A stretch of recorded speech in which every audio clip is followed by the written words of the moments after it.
दोस्तों, आज की ये इतनी ज्यादा दिल दहलाने वाली है कि जिसकी आप कल्पना भी नहीं कर सकते हैं। क्योंकि यह स्टोरी एक अय्याश भाई और एक बहन की है, जो कि अपनी ही बहन के साथ शारीरिक संबंध बनाना चाहता था। लेकिन जब उसकी बहन ने उसे ये सब करने से मना कर दिया, तब वह लड़का एक ऐसा भयानक कदम उठाता है जिसकी आप कल्पना भी नहीं कर सकते हैं।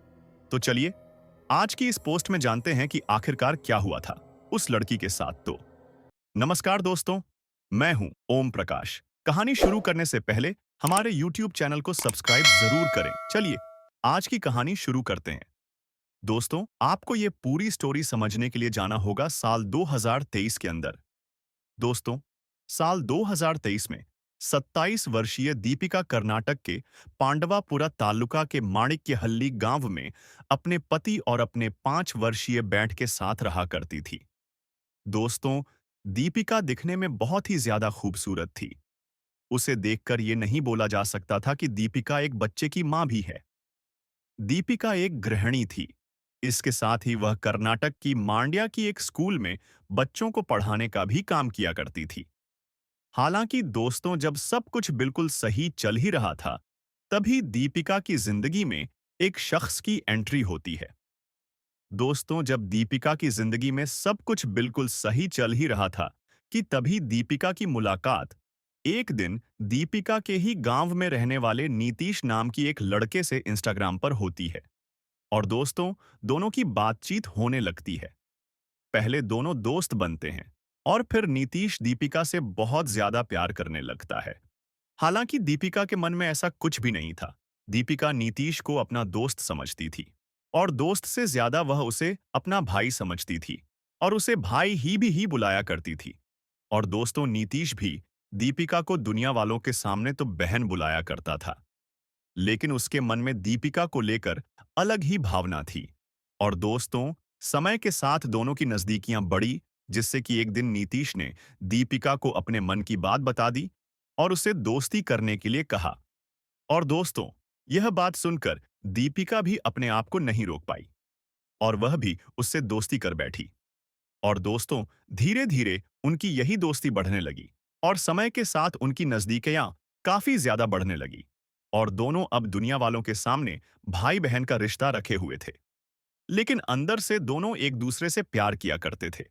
हालांकि दोस्तों, जब दोनों की नजदीकियां बढ़ने लगीं, तब नीतीश यह बात भूल गया कि दीपिका शादीशुदा है और उसका एक बेटा भी है। और दोस्तों, ऐसे ही दोनों का अवैध रिश्ता बढ़ता रहता है।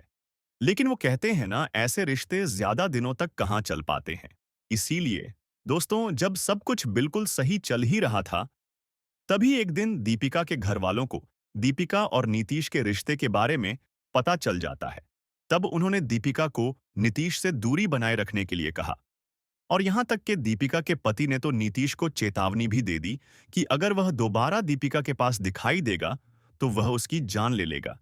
जिससे कि बढ़ते हुए मामले को देखकर दीपिका ने नीतीश से दूरी बना ली। दोस्तों, इस पूरी घटना के बाद दीपिका ने नीतीश से बहुत ज्यादा दूरी बना ली। अब उसने नीतीश से मिलना भी छोड़ दिया और उससे बात करना भी छोड़ दिया। अब वह नीतीश के साथ ऐसा व्यवहार करने लगी जैसे कि वह नीतीश को जानती ही ना हो। लेकिन दोस्तों, नीतीश केवल दीपिका का दोस्त ही नहीं था, बल्कि नीतीश दीपिका से बहुत ज्यादा प्यार भी किया करता था। इसलिए उससे दीपिका की दूरी बर्दाश्त नहीं हुई और उसने बहुत बार दीपिका से मिलने की कोशिश की और उसे मनाने की कोशिश की। लेकिन दीपिका ने उससे मिलना साफ साफ मना कर दिया।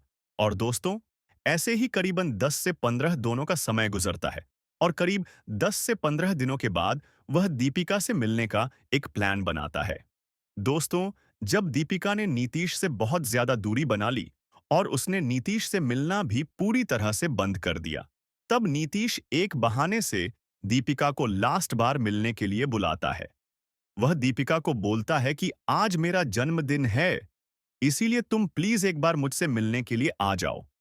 और दोस्तों, दीपिका भी लास्ट बार मिलने के लिए नीतीश की बात मान जाती है। लेकिन यहां पर दीपिका नहीं जानती थी कि उसके साथ इतनी बड़ी अनहोनी हो जाएगी और उसे आज ही अपनी जान भी गंवानी पड़ सकती है। दोस्तों, जब लास्ट बार नीतीश ने दीपिका को मिलने अपने जन्मदिन की पार्टी में बुलाया, तब दीपिका बिना कुछ सोचे समझे लास्ट बार नीतीश से उसके जन्मदिन की पार्टी में मिलने के लिए 20 जनवरी 2024 की दोपहर को स्कूल से निकलती है अपने स्कूटर पर।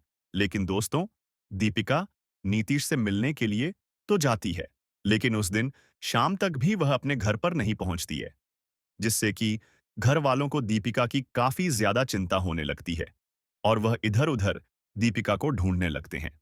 हालांकि जब उन्होंने दीपिका को फोन करने की कोशिश की, तब उसका फोन बंद आ रहा था और दीपिका का फोन बंद आते हुए देखकर दीपिका के घर वाले काफी ज्यादा घबरा जाते हैं।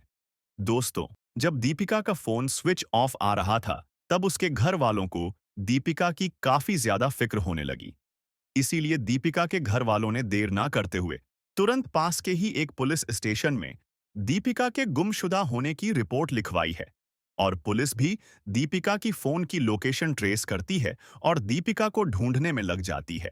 हालांकि दोस्तों, कुछ ही घंटे के अंदर पुलिस के द्वारा फोन लोकेशन के आधार पर दीपिका की स्कूटी मेलुकोटा की तलहटी के पास की पहाड़ियों के अंदर से खोज निकाली जाती है और जब पुलिस के द्वारा उस स्कूटर को दीपिका के घर वालों को दिखाया जाता है, तब दीपिका के घर वालों ने भी उस स्कूटर को दीपिका के होने की पुष्टि कर दी और इसके बाद पुलिस आगे की कार्यवाही करने के लिए मेन लग जाती है।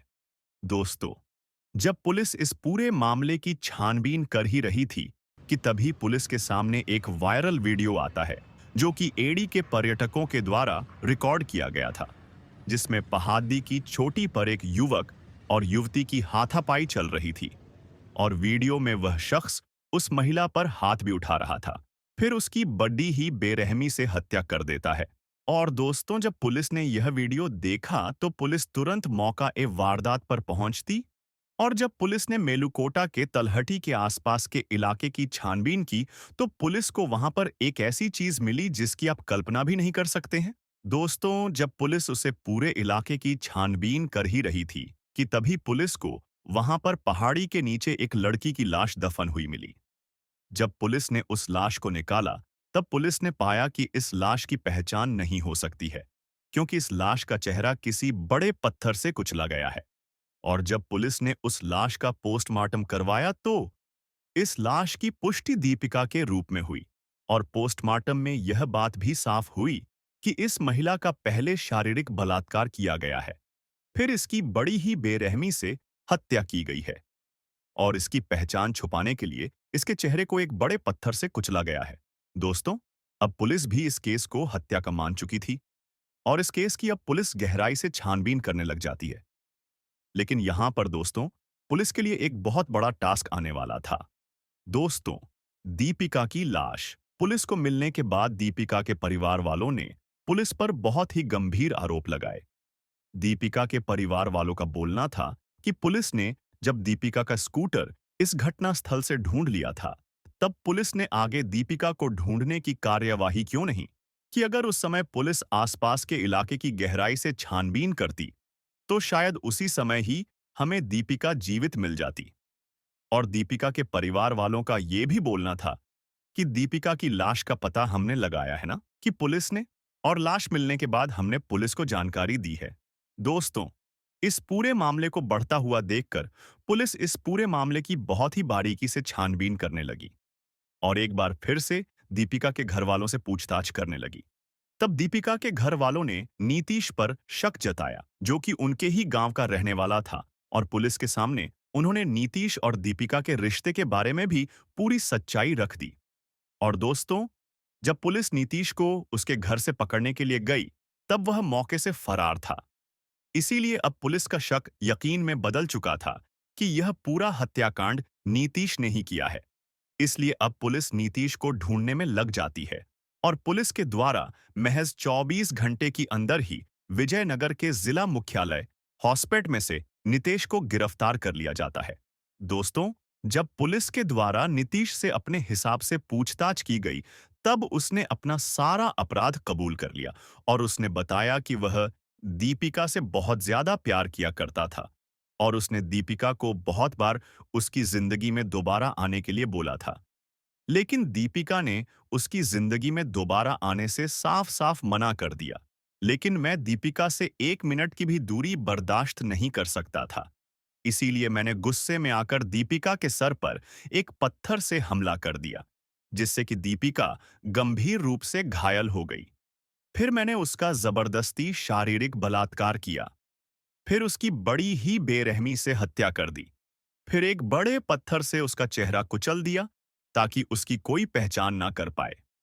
फिर मैं उसकी लाश को पहाड़ी के नीचे दबा दिया और फिर मौके से फरार हो गया।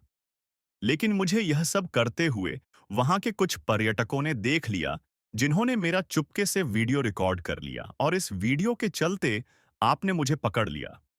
हालांकि दोस्तों, इस पूरी घटना के बाद नीतीश को जेल में भेज दिया गया और आज नीतीश जेल की सलाखों के पीछे अपने गुनाहों की सजा काट रहा है।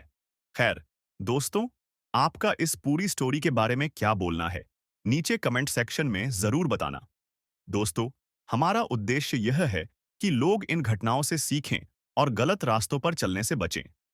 यह कहानी एक महत्वपूर्ण चेतावनी है, जो हमें बताती है कि जीवन में सही फैसले लेना कितना जरूरी है। हमें मिलकर एक बेहतर समाज बनाने की कोशिश करनी चाहिए, जहां प्यार, ईमानदारी और विश्वास की अहमियत हो। इन सच्ची घटनाओं से मिलने वाले संदेश हमें सोचने पर मजबूर करते हैं कि हम अपने जीवन में किस दिशा में बढ़ रहे हैं। इसी उद्देश्य के साथ मैं फिर लौट कर आऊंगा, नई कहानियों और नई सीख के साथ। तब तक के लिए सुरक्षित रहें, सतर्क रहें और याद रखें कि हर कदम सोच समझकर उठाएं।